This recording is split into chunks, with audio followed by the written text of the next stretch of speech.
อ่าน้องเลยอึ้งกับน้องอ้างพี่น้องเอ้ย น้องอึ้งน้องตันผู้นี้น้องตันบ่ผู้นี้ ตัน โอ้ เขียดกับตันกับอึ้งเผา โอ้บ้านเฮาเขตกระตัน โดย เพราะอันนั้นแน่ขัดรายการนิดนึงนะขอทางที่ทำว่าอันอึ้งน่ะน้องอึ้งเป็นยังเพิ่นถึงไทยน้องอึ้งย่ำมันแม่เจ้าได้เจ้าออกมาเลยย่ำอึ้งห้องบ่ลูกเดี๋ยวว่าอึ้งห้องวักเป็นว่าน้องอึ้งว่ะ600,000ให้เกินเลยพี่น้องเอ้ยเนาะ ขอบใจ ให้เป็น600,000เลยรายการอันนี้20,000ให้บุญทวีเลยถือว่างบเงินน้องสายฟ้าเมิดแล้วเด้อพี่น้องเด้อนำบานิวพี่น้องเอ้ย ผมเคย เกี่ยง ของเขาเอาอันนั้นเจ้าบ่ทันเลยลม ว้าวลีเหรอ มีบ่ทันเลยลมกัน บ่ เห็นยัง สองคนนี่เอาคนใด ทำเอา ว้าวสมมุติว่าหยอกกันน่าสมมุติว่าลิ้นกันซื่อๆจะเอาคนใดว้าวรถนี่1 2 แล้วมันบ่ช่องนี่โอ้ไปเจออีแถวห้วยฟ้องแห่งเต็กแล้วแถวหน้าน้องน้อยบ่ได้ไปการเครียดแล้วไปพุ่นกันนี่ ไปแล้วอยู่พูแต่ว่าสิบ่มีคนพาไป บ่ บ่ ทำอย่างนั้น เพราะว่า บ่ มากอยู่บ่ว่าเอื้อยนะมากอยู่บ่นางเห็นแล้วเขินตื้ยพี่น้องเอ้ยมีใจให้น้องบุญทวีแล้วอันนี้นั่นใจเจ้าพี่น้องเอ้ย คือกันกระเป๋านิ้วหั่นแหละ ว่ามันเอา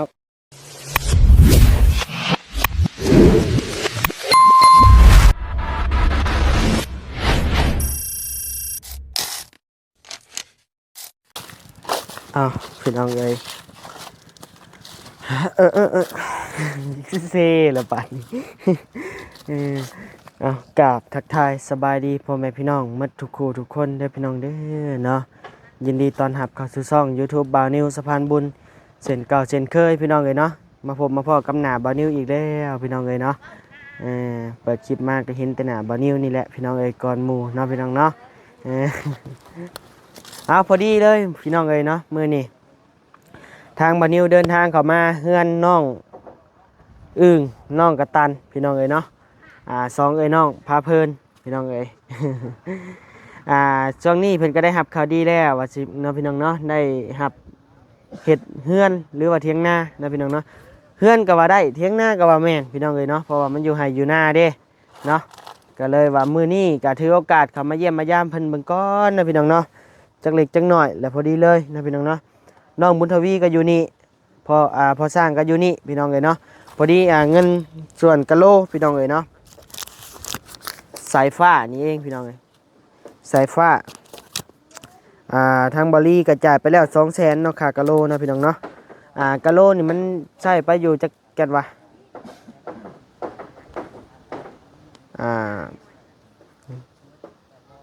12แก๊สละ60,000ค่าช่างพี่น้องเอ้ยแม่นบ่12แก๊สบ่หรือว่าจะแก๊สเดี๋ยวเขาไปถามพ่อช่างก่อนนะพี่น้องเนาะเดี๋ยวทางบ่นิวสิจ่ายค่าช่างเลยนะพี่น้องเนาะเงินของน้องสายฟ้าเฮานี่แหละพอดีเลยหมอจอเลยน้องบุญทวีก็อยู่นี่พอสร้างก็อยู่นี่แต่ทางบ่นิวก็สิจ่ายเลยนะพี่น้องนะเพราะว่าย่านพอสร้างเพิ่นอยากใช้เงินใช้คำนะก็เลยว่าสิให้เพิ่นเลยซะนะพี่น้องเนาะกับบ่นิวก็บ่อยากเก็บแล้วเพราะว่ามันหมดแล้วพี่น้องเอ้ยเนาะหมดแนวเฮ็ดแล้วเหลือแต่ห้องน้ำเล็กๆน้อยๆพี่น้องเอ้ยทางก็จังว่ากันนะพี่น้องเนาะเดี๋ยวพอสร้างแล้วเวียกแล้วงานจังว่ากันอีกเทื่อนึงตัวนั้นนะพี่น้องเนาะโป่งมันเลยลดกันอีเถาบานิวพี่น้องเลยไปได้ถูกสถานการณ์ถูกสถานที่พี่น้องเลย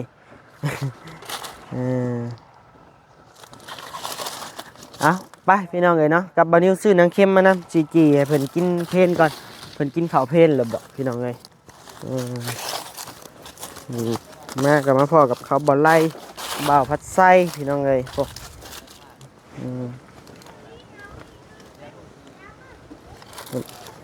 เดี๋ยวน้ำเค็มก่อน6รสก็ได้ นี่พี่น้องเอ้ยน้ำเค็มน้ำเค็มพี่น้องเอามาฝากมาต้อนกันในพันจีเนาะคือเรื่องไม่เมื่อยยำน้ำเค็มพี่น้องเอ้ยบ้านมัดแต่เท่านี้พี่น้องเอ้ยเนาะโอ้ สบายดีเด้อบ่าวไรพัดชัยเด้อโดยบ่าวพัดชัยมันยังคาเวียกอยู่เดี๋ยวเข้าไปนี่ก่อนเนาะฮะใช้ทางอะบ่มีบ่ทางนี่บ่ห่วยโตพี่น้องเลยงามคักพี่น้องเอ้ยเสาก็มีแต่เสาไม่แกนพี่น้องเอ้ยเนาะใช้เข่าทางนี้บ่นี่ปึ๊บ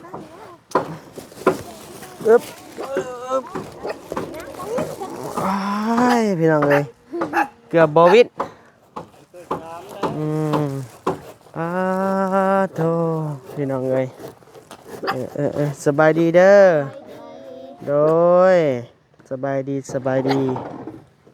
ไผอันนี้คือมันอันหลายคู่หลายคนเดี๋ยวมื้อนี้มาเบิ่งค่ะโอ้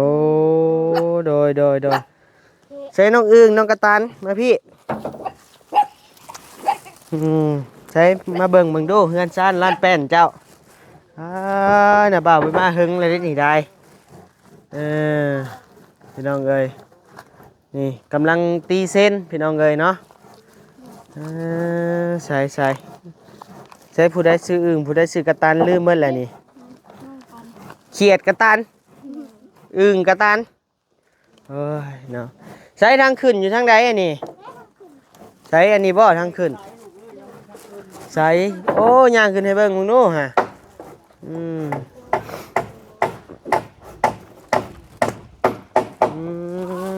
โดยใช้ไอ้ขึ้นเนี่ยเบิ่งดูขึ้นได้อยู่บ่ชึบใช่ขึ้นไล่ลงมาขึ้นอันนี้เช็ดอ่ะจับเนี่ยมากล่องจังไอ้ถ่ายอยู่เด้อ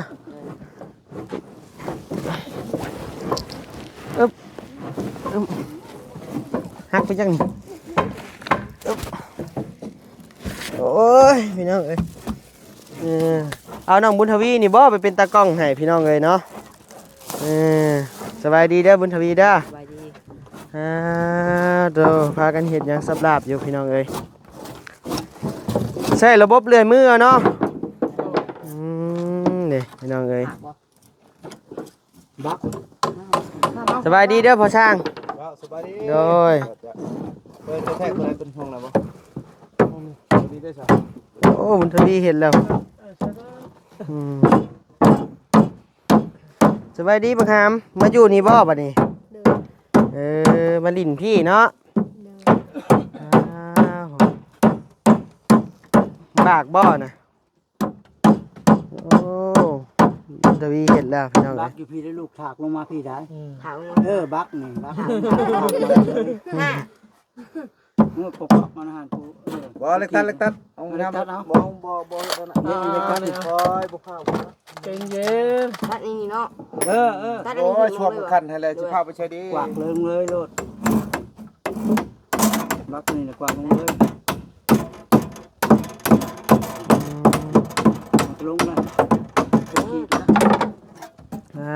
งานร้อยพี่น้องเลยพอสั่งลงมือเองเลยเติบพี่น้องเลยเบรตัดขาดได้เบรมันขาดได้ก็ได้โอ้อันนี้พอเท่าของอันน้องยังเกาะบุญมีแม่นแหละพี่น้องเลยปึ๊บไม้มันยังบ่อันนะเนาะไม้ยังบ่แห้งเนาะไม้ยังดิบอยู่เบิดไปแล้วนี่โอ้มันแห้งเข้าไปนี่แน่นปึ๊กเนาะพ่อช่าง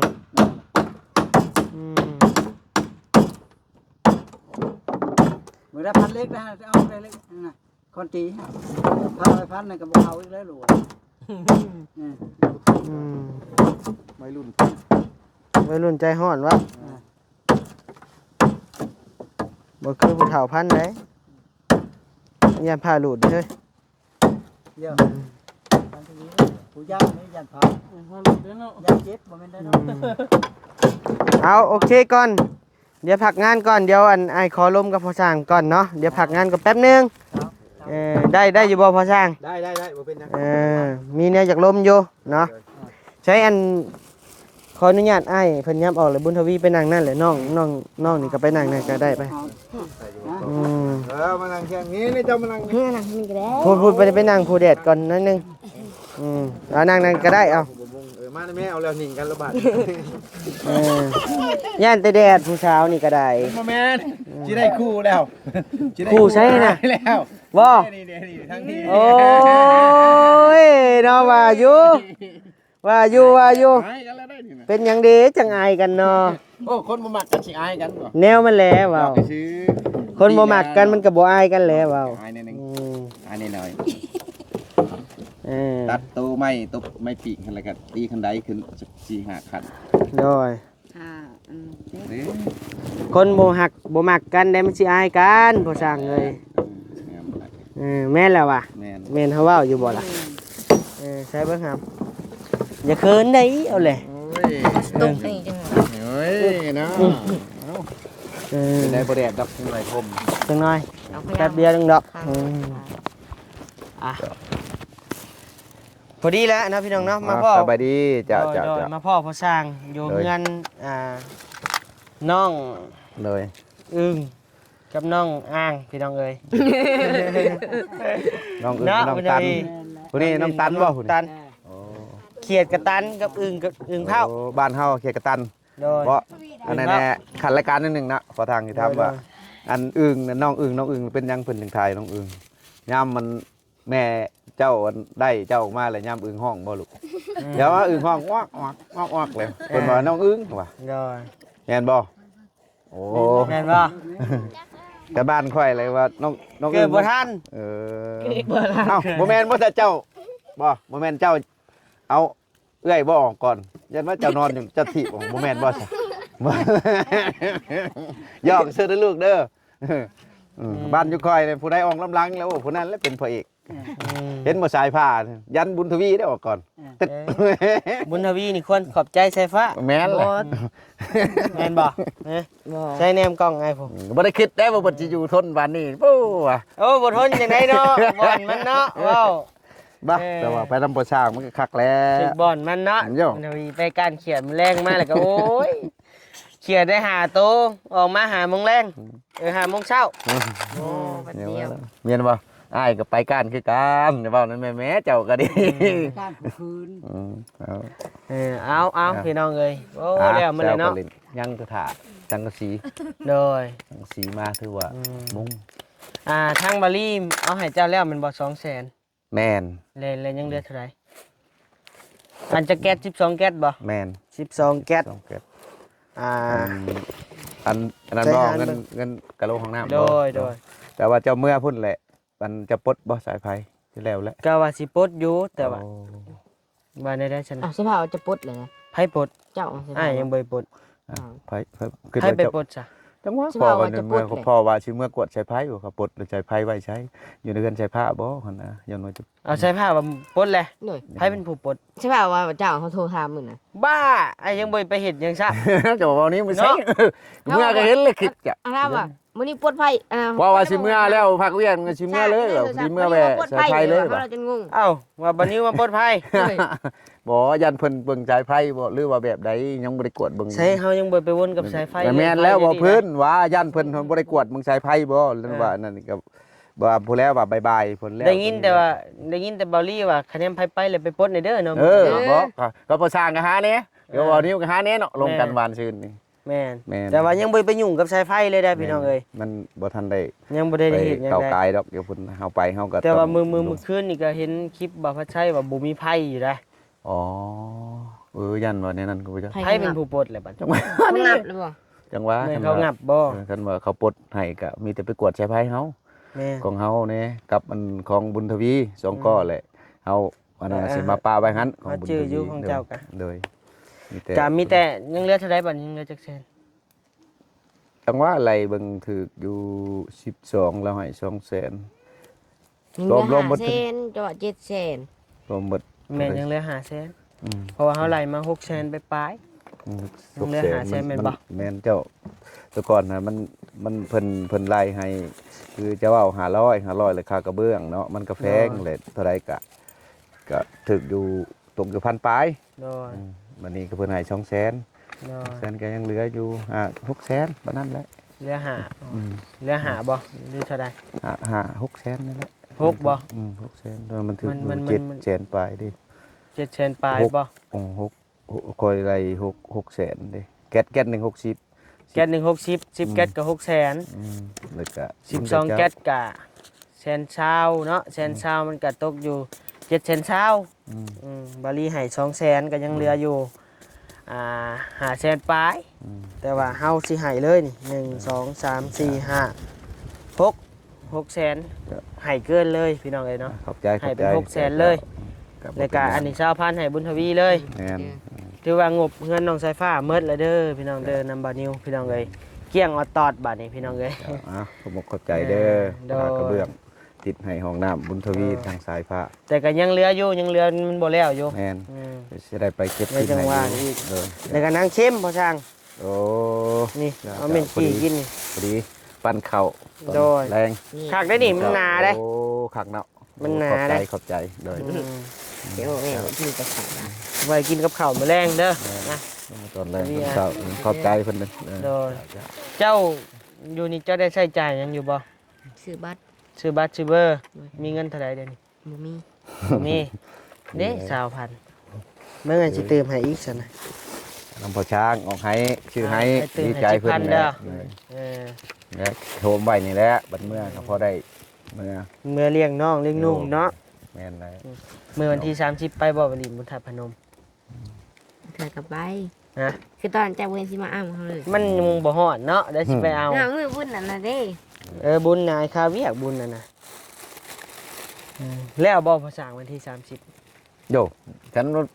มีแต่แก้มพากับมันนี่ได้เดี๋ยวนี้เลยบ้านบินนี่คอยไปแทกแล้วก็ เรียบร้อยเลยดิ คอยไปเอากบมามืออื่นนี่แหละคอยจะถามเจ้าว่าจะเมื่อใช้พื้นใช้ไฟเอากบมาแล้วก็กบแล้วมืออื่น เมื่อ กบบ้านเขา เมื่อ เมื่อเอา สำ เครื่อง แดง เอาเมื่อก็เมื่อแล้วเมื่อนำกันแล้วแต่เจ้าแล้วกันว่ามีผู้อยู่ แม่น เป็นมีผู้นอนนำเหมือนกับเฮาเมื่อเอาเครื่องกับฉันเฮาอยู่เฮาก็บ่มีแนวเฮ็ดได้จ้ะ แม่นแล้ว กันมีแนวเฮ็ดเฮาก็ไปต่อบนไม้ โด กันแถวใกล้ๆนี่ก็แถวมีห้องน้ำห้องในก็ ห้องน้ำกับหยกเสาเฮือนได้เนาะ บริจ้องแล้วมันบ่ แม่น ค่าช่างเท่าไดตัวน่ะ โตะนั่นก็เพิ่นบ่ได้อันนั้นเด้คือห้องน้ำนี่ก็เท่าได2.50 เมตรบ่ สำกันกับน้องน้อยแหละ ซูชิกันบ่ได้โบกข่อยเอาแต่ชาม3 3ล้านของเฮามันมีโบกพร้อมเนาะ3.7ล้าน แม่ แม่น น บ่ เอาแต่700,000ตัวนั้นก็ อืม มันเฮ็ดได้หลายคนเองเฮาก็ โดย อาศัยตื่มกัน และเนาะมัน โดย จะกับ เดี๋ยว บ่ เอา เอา ไป สูงเกินเลยก็บ่เอาต่ำเกินหั้นนะพี่น้อง พอดี เอาแต่พอดีเลยมันก็ แม่น สิอยู่นํกันได้ยาว แม่น เพราะว่าพอสร้างนี่ก็สีมือแล้วก็โอเคแล้วก็เว้ากันยังไงพี่น้องเอ้ยเนาะเว้าถือกันเว้าฮู้จักกันหั่นนะมันสบาย จะบ้าอภัยบัดนี้ ไอ้มาผู้เดียวนะ เฮ็ ก็ดีใจนำแหละเนาะ โดย น้องอึ่งน้องกระตันก็สิได้เฮือนงามๆอยู่แล้ว มาทันกับแอมแล้วนี่มุ้งแล้วนี่เรียบร้อย โดย ได้พอนึงเปิดแตะเกาว่ามีผ้ากระจาดมีงบมุ้งมาใช้อันบานประตูนี่โอ้ก็ดีใจแล้วมีอีกแล้วนี่เนี่ยมีโอกาสแล้วนี่กัดห้องให้ทั้งนี้กับห้องยังก็ห้องลูกเคยทั้งนี้ห้องพ่อเฒ่าเอ้าอันนั้นเจ้าบ่ทันเลยลม ว้าวลีอะไรว้าวลีนเหรอ เดี๋ยวบ่ทันเลยลมกัน บ่ อืม อายเห็นยัง สองคนนี่เอาคนใด ทำบ่เอา ว้าวสมมุติว่าหยอกกันน่าจะสมมุติว่าลิ้นกันซื่อๆจะเอาคนใดว้าวรถนี่1 2นี่ เราบ่มักบ่ช่องนี่น้องก็มักเอ้ยก็มักบ่บุญทวีนะมักยอ บ่ มัก น้ ย อ อง นั่นน่ะ อึ่งผู้อึ่งนี่สิคือเนี่ยพี่น้องเอ้ย เออ บ่อึ้งคันว่าได้เป็นนั่นนี่กันกะสีได้อยู่บ่สำนี่พอไปมาได้อยู่บ่เฮ้ย แล้วกำลังชมวิว เขินพุ่นแล้วเพิ่นเออ โอ้จักหยังผู้นี้เอาเบิดผู้นี้บ่แพ้แล้วเราเว้าเป็ เอาไป น ท่า แล้วว่าเป็นบ่เอาใส่ผ้าบ่ ได้ยัง เอาบ่สิเอาใส่ผ้ามาลิ้นนำเอาบ่เอาบ่ ได้ตอนไหนยิบไอ้มาใส่ยังปากกาเหือนึง เดี๋ยวมือใดวางสิไปเอาใส่ผ้ามาลิ้นนำเด้อ ลิ้นแล้วก็เพิ่นก็เอามือ อืม เพิ่นมาลิ้นเพิ่นก็เงาผู้เดียวเพิ่น เอาผู้ว่าสิเป็นคนนะ อืม มาลิ้นเด้อ คันว่าสมุดค่าดองเจ้าเท่าใดนะ เอาแหละ บาทเลย เว้าเป็นเลยได้ โอ้โธ่บ่ทัน ตะกี้เนี่ยโดยโดยมัดมือโดยเพิ่นน่ะ วัฒนะพอดีเข้ากับสายผ้า ยืนค่าดองเท่าไหร่ เออดี ป้าตู้คำ2 บาทเว้าคือมันถึกนี่แหละ นี่แหละ งอครอบนึงว่ะเลย บ้า บ่บ่เอาตั้งแต่คำ2 บาทพี่ แล้วแต่เจ้าสิให้ว่าสิเจ้าให้เท่าไรก็เอาว่าสิเดินทางเด้อเขาให้จักโอ้จัก2ตื้อนี่ก็เจ้าก็เอาเขาบ่ให้จักตื้อก็ย่าแหละเจ้าก็ได้ผัวแล้ว เจ้าก็ได้ผัวเนาะ ยากพี่ซัก ยากยังเนาะเออ บุญทวีก็มาเฮ็ดหน้าให้เนาะหลายเถื่อ ไปให้นายอยู่ด้วย บ่จักบ่ได้ตื้อ อืม ตื้อผู้บ่าวผู้สาวไดบ่แม่นตื้อเงินตื้อคำได เออตื่นไป เอ้า ตื่นมาติ กล้วยเด็กน้อยอันมันยังก็งัวกินอ้อยเด็กน้อยมากันพ่อนี่แหละสิขอให้ อ่า อ้าวจะได้ แม่แล้วมันเดินแม่แล้ว อ่าแม่ได้ หยอกแล้วยิ้ม เอาแท้นี่แหละทางนี้ ก็เอาแหละ เอาแล้วนี่บ่มื้ออีกมื้อแรงนี่ บ่ผู้ใดก่อนตอนผู้สาวมาลิ้นน้ำเพิ่นน่ะเพิ่นกอดเจ้าบ่ลึกกอดบ่ผู้ พี่ ชาย ได้ ไอ้พี่บ่ ใคร โอ้ยจักแล้วอยู่บ้านทางเหนือพุ่นเด้อืม บ่ อันนี้สบายเพิ่นมาอยู่พี่ปกลงปงใจทางนี้เลย ได้ แล้ว อยู่นี่มื้อบาท โอ้ยเฮ็ดเวียกก็ขอบ บ่ไปหาบักต่อก็ได้นะ โอ้ยมาหาบักตอนี่จังน้อยบักตอนี่สะออนอีกนี่บ่มาต่อจังมาโอ้ยขอว่าพอแล้วบักแตนก็พอละข่อยว่า บักแตนบักแตน บักแตนว่ะก็พอแล้วผู้เดียวก็พอแล้ว ยอมเลยเนาะ ยอมแล้วแต่ซ้ำนี่ก็ยังบ่แฮงบ่เฮาเฮ็ด ซ้ำนี่ เวีย ก็ยังว่า งานปูนนี่ใครอยู่แต่ว่างานใหม่นี่เฮาเครื่องพื้นเครื่องไฟก็ยังจักเชียงเวลาลูกไปทำงานยันตัดตีนตัดมืออีกหั่นนะ แม่น กันว่าสมมุติว่าตัดไม้เพิ่นผิดก็บ่ได้อีกหั่นนะต้องระมัดระวังเรื่องงานใหม่ก็เฮาต้องคอยเฮ็ดคอยไป โดย อันนี้ยังว่าไม้บ่ได้ครบถ้าว่าไม้ครบนี่พ่อก็ให้เฮ็ดน้ำกบน้ำพื้นน้ำไผอีก ส่งเอเนี่ย ต่อไปก็สิเป็นไปดอก โดย คันว่าด้านเฮียนนี่ ดีแล้ว มันบ่รุดได้เบานิ้วเอ้ยเรื่องด้านเฮียนนี่มันตลอดเฮาเป็นช่างแหละทางใดก็เพิ่นก็มาหาจังหน่อยบุญทวีเอ้ยไปแปลงบ้านให้แหน่ แม่น บุญทวีเด้อไปเฮ็ดอันนั้นอันนี้เฮาก็ได้เลยเด้ แม่น คนที่ว่าเพิ่นฮู้จักสร้างหันนะ แม่น ก็ แม่น ดีใจนํอยู่เพิ่นอยู่นํพอสร้างได้ก็เบิ่งไปนี่แหละเฮาก็ดี สีมื้อบ่ขึ้นจากเมื่อบ่ แกงหัวได้ โอ้ไปเจออีแถวห้วยพ่องแห่งเต็กแล้วแถวหน้าน้องน้อยบ่ได้ไปการเครียดแล้วไปพุ่นก็ดี โอ้ไปแล้วอยู่พูแต่ว่า อืม สิบ่มีคนพาไปอยู่ทางนั้น เออ เพราะว่าน้อยเพิ่นก็ มัน บ่ได้สู้ไปเด้ แน่นเลยมันบ่มีคนได้อยู่ มันบ่คืออยู่นี่ บ่ค่อยบ่ไปตัวที่ข่อยอยู่ท่า ก็ เรือ อยู่น้ำเจ้าเจ้าบ่ไปกัน เด้ออกไปบนก้านบนเขาตั้งมาขายหั่นแหละอยู่เขาออกไปเอ้าในทางดำ ซื้อได้เลย โอ้ยก็ไก่ผู้แดง ได้ได้ สบาย เจ้าเงิน เด้อนะไก่บ่ไก่ อืม ย่างไป เจ้าเงิน เอาโอเคเดี๋ยวอันเฮาจังซั่นเลยเด้อพ่อจันเด้อ ขมกขอใจหลายๆโดยขมก บ่ได้สิย่างเบิ่งเฮือนน้องอึ่งน้องกระตันเพิ่นก่อน อืม ยังกะตัวใดมัน โอเคเด้อค่ากะโลไอ้ให้พ่อสร้างเลยเด้อโอเค เจ้าว่าอย่างมาอย่างนี้นี่ ร้อยมัน แล้วสิมาหยังใส่ฟ้าสิ มาดอกมันจะให้กินฮอดและอย่างมันน้ำยูเราก็ ให้บ่พ่อสร้าง ให้แล้ว มื้อนั้นมีสุกเสร็จลายเจ้าให้เลย บ่ ให้ได้ทั้งจบ นั่นเพิ่น ทั้งให้ทั้งจม จมว่าบ่ได้มานำ มา โอ้มันสุกเสร็จลายดีให้ จากหลินเกี้ยมก็ให้ดินมันนี่ได้ เอาไว้ จากหลินเกี้ยมพี่ต้องเพิ่นเสร็จมา แม่สุกแสนหาเพิ่นแล้วเพิ่นให้ หน่อย จังไดอีนางสู้ๆเด้อจ้าเด้อ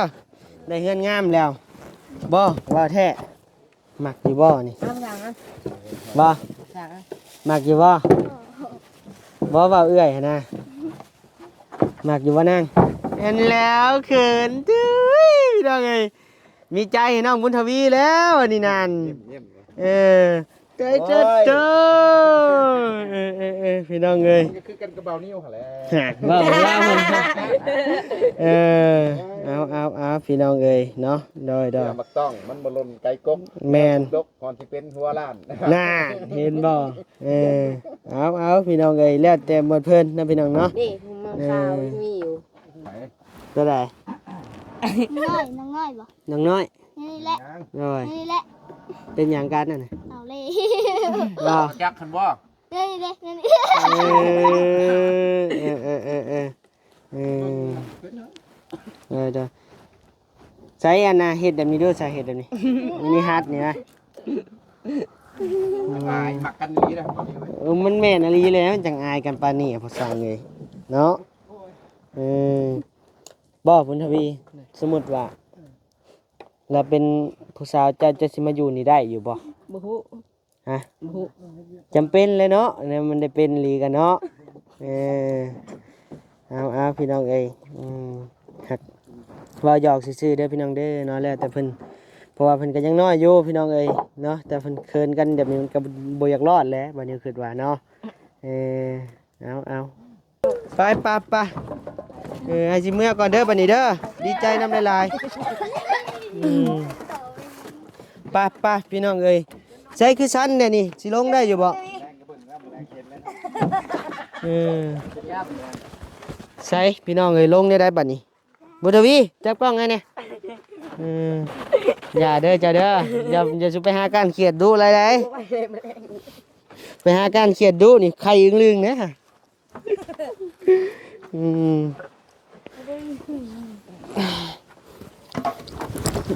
มาไปเด้อบัดนี้เด้อพี่น้องเอ้ยโอเคพี่น้องเอ้ยเนาะเดี๋ยวพอกันใหม่ในคลิปหน้าเด้อพี่น้องเด้อเนาะสำหรับคลิปนี้มีเพียงสำนี้ละพี่น้องเอ้ยฮักแรกเกิดที่เฮือนหลังใหม่เด้อพี่น้องเด้อเนาะหักน้องบุญทวีกับน้องอึ่งพี่น้องเอ้ย หยอกพี่น้องเอ้ยเนาะโดยเดี๋ยวพอกันใหม่ในคลิปหน้าเด้อพี่น้องเด้อเนาะโดยสบายดี ได้